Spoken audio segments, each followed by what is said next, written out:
Bom, analisemos então a dilatação térmica linear dos sólidos.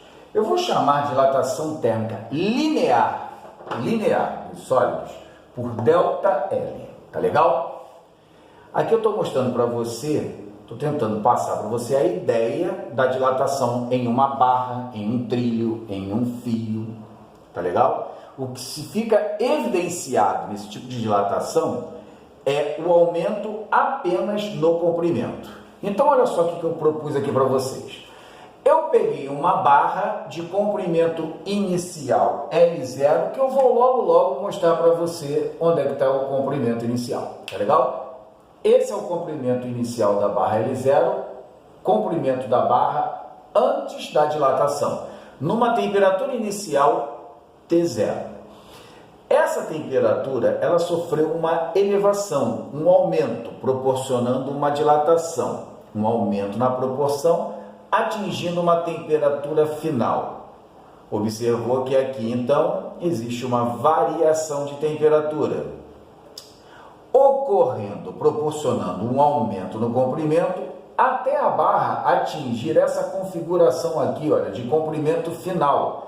Essa daqui é a barra depois da dilatação, atingindo todo esse comprimento que eu chamo por comprimento final e que ele está aqui, olha, L, comprimento final, tá bom?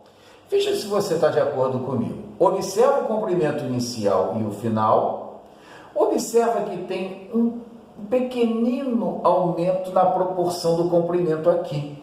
Isso que eu destaquei em verde.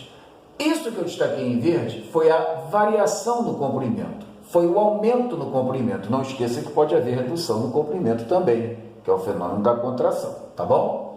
A variação no comprimento, o aumento no comprimento médio que chamamos por dilatação, a dilatação linear ΔL. Então, isso que está aqui em verde é a dilatação linear, que ela pode ser calculada pura e simplesmente por uma diferença entre os comprimentos final e inicial. Então, L menos L0 é como vamos fazer para calcular a dilatação superficial.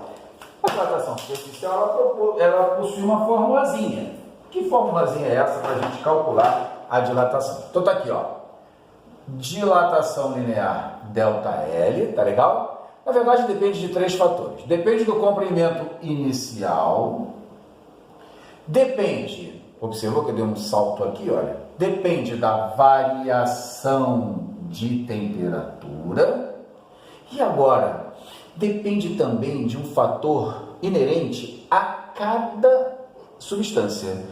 É o que nós chamamos por essa letra grega alfa aqui. Quem é então esse alfa aqui que está bem evidente na equação? Esse alfa é o que nós chamamos por coeficiente, e esse coeficiente de dilatação, ele depende da substância, tá, gente? Por exemplo, o níquel tem um determinado coeficiente de dilatação linear, diferente do ouro, diferente do alumínio, diferente do cobre, tá legal? Cada substância tem seu próprio coeficiente de dilatação. Eu vou colocar aqui dentro do parênteses a unidade de medida do coeficiente de dilatação linear, que é o 1 sobre grau Celsius.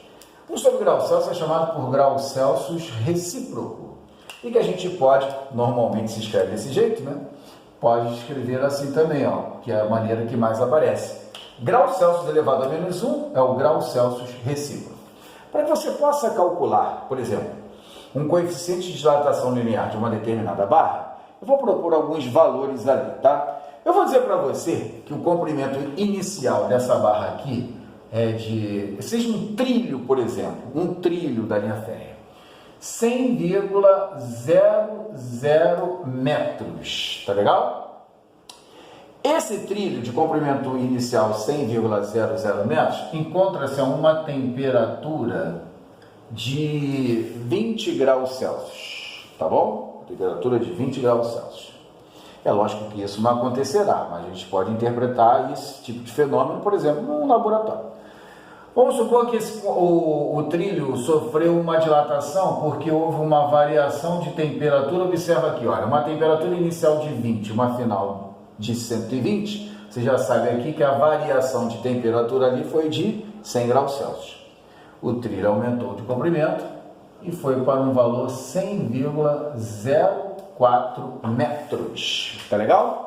Vamos fazer o seguinte, vamos começar sacando de quanto foi a dilatação linear. Bom, a dilatação linear é fácil de ser calculada, pois é dada por uma simples diferença, tá bom? Então vamos lá, de quanto foi a dilatação linear aqui, ó. 100,04 menos 100,00 vai dar uma dilatação de 0,04 metros.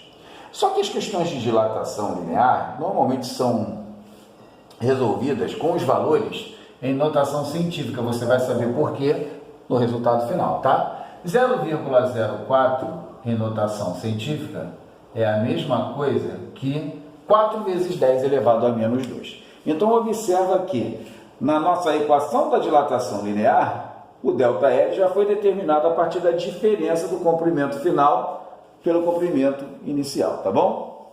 Beleza. O que mais a gente pode determinar aqui, dados os valores fornecidos? Ó, a variação de temperatura também é muito simples.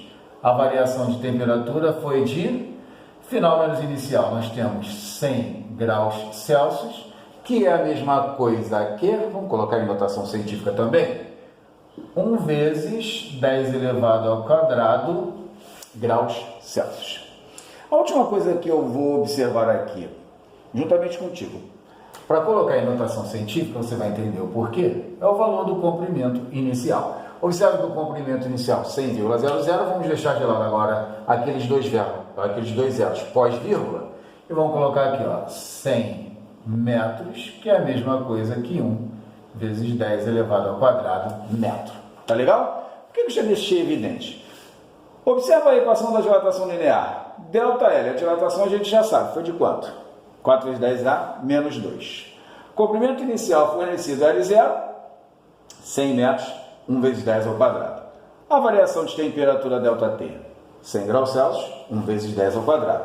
Eu quero então que você me diga quanto que vale o coeficiente de dilatação, o alfa, desse determinado sólido hipotético, né? Eu vou fazer o seguinte, eu vou até reajeitar, vou rearrumar essa equaçãozinha aqui, numa necessidade você pode fazer assim, tá bom? Alfa, que é o coeficiente de dilatação linear, ele pode ser expresso por uma razão.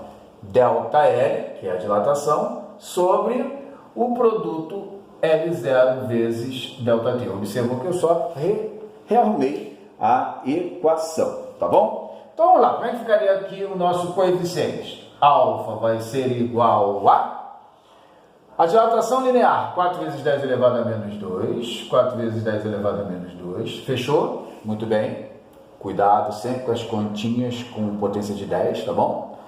L0, 1 vezes 10 ao quadrado, 1 vezes 10 ao quadrado, vezes, que legal, comprimento inicial 1 vezes 10 ao quadrado, variação de temperatura também 1 vezes 10 elevado ao quadrado. Observa que eu coloquei alguns valores bem simples, né? Porque o nosso objetivo não é a matemática, sim a interpretação física do fenômeno.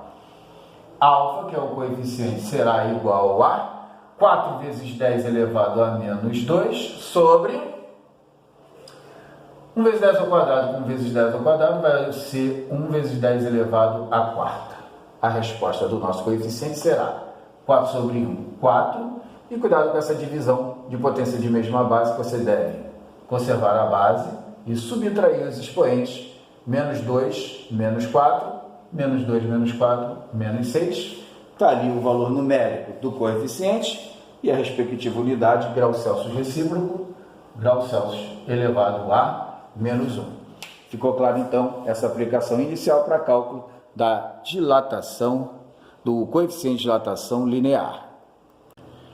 Resolveremos aqui, rapidamente, uma aplicação gráfica, né, de dilatação. É válido para as outras dilatações também. Observa só, olha, Isso aqui é uma descontinuidade gráfica, tá? Vamos observar primeiramente o eixo horizontal aqui, olha, que moleza, ó. A temperatura inicial 0, a temperatura final 200. Nós temos então uma variação de temperatura de 200 graus Celsius, que equivale a 2 vezes 10 elevado ao quadrado graus Celsius. Tá legal? Porque a gente vai, é muito importante essa aplicação gráfica, a gente tem que tentar interpretar a dilatação dentro do gráfico, tá bom? Observa de onde a reta parte do comprimento em centímetros, se parte daqui e esse eixo indica o comprimento, 50 centímetros é o comprimento inicial, L0 igual a 50 centímetros, que é a mesma coisa que 5 vezes 10 elevado a 1 centímetros. Já temos L0, já temos ΔT. Muito bem, pela reta você tem como saber o comprimento final, comprimento inicial e, por sua vez, o valor da variação de comprimento. 50,06 menos 50,00 vai dar uma dilatação de 0,06, que é a mesma coisa que 6 vezes 10 elevado a menos 2. Com base no gráfico, quero que você me diga quanto é que vale o coeficiente de dilatação linear. Vamos já utilizar aquela formulazinha já organizada e preparada para cálculo do coeficiente. Vamos lá? ΔL vai, ΔL você tem, cálculo do coeficiente. ΔL, 6 vezes 10 a menos 2. O comprimento inicial, 5 vezes 10 elevado a 1. E a variação de temperatura, 2 vezes 10 elevado a 2. Ficamos assim, 6 vezes 10 elevado a menos 2. Aqui, olha, 5 vezes 2, 10. 10 elevado a 1, 5 vezes 2, 10. Vezes 10 elevado a 1, vezes 10 elevado a 2. Vai dar 1 vezes 10 elevado a quarta potência. A exemplo do anterior, 6 vezes 10 elevado a menos 6 graus Celsius elevado a menos 1. Não esqueça que o ideal de questões sobre dilatação linear, superficial, volumétrica, é tentar resolver na potência de 10. Por quê? Porque os coeficientes de dilatação linear e os demais, normalmente são valores muito pequenos. Então, o ideal, matematicamente, é resolver através das notações científicas.